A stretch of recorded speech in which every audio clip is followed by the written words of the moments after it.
The next chapter, which is very short, and that is about the miqat.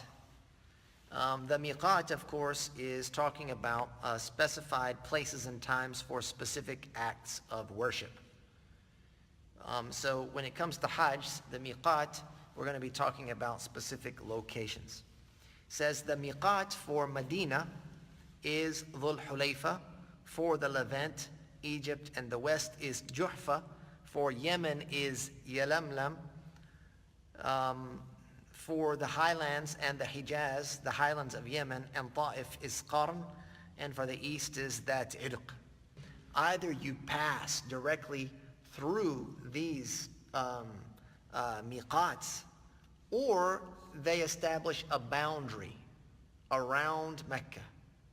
And if you are coming from any location, any direction, you have to cross over that boundary.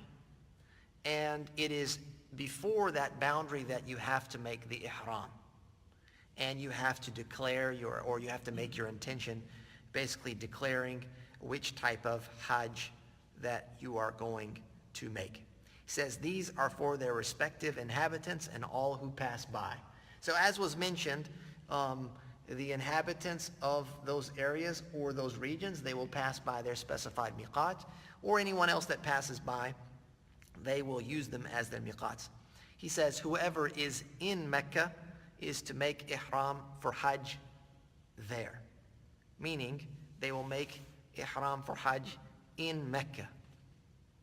It says it is valid from outside sacred grounds without a blood sacrifice. So when you are in Mecca, there is a haram, which is the sanctuary, and then there is a hil, which is outside of that sanctuary. Okay, and sometimes you have to go outside of that hil, outside of the haram into the hil, meaning the unsacred land, in order to make ihram. Whereas Hajj, you can make it, those who live in Mecca, they can make it there in Mecca, or they can make it outside without a blood sacrifice. However, ihram for Umrah is made from outside sacred grounds. So you have to go outside of the haram in order to make ihram. It is valid from Mecca but requires a blood sacrifice. So this is why you will often see people that are, they have traveled from outside, they end up making Umrah, or they end up making Hajj, and they want to do another Umrah. And so what they do is they leave the haram and they go outside of the sanctuary to the hil, and they make their ihram from there. They don't actually go all the way back to the miqat, because they've already passed the miqat, made their ihram from there, ended up in Mecca, and now they are like pseudo-residents of the area. So all they have to do is go outside of the haram to make another umrah, make their ihram from there, and continue with the rites of their worship for umrah.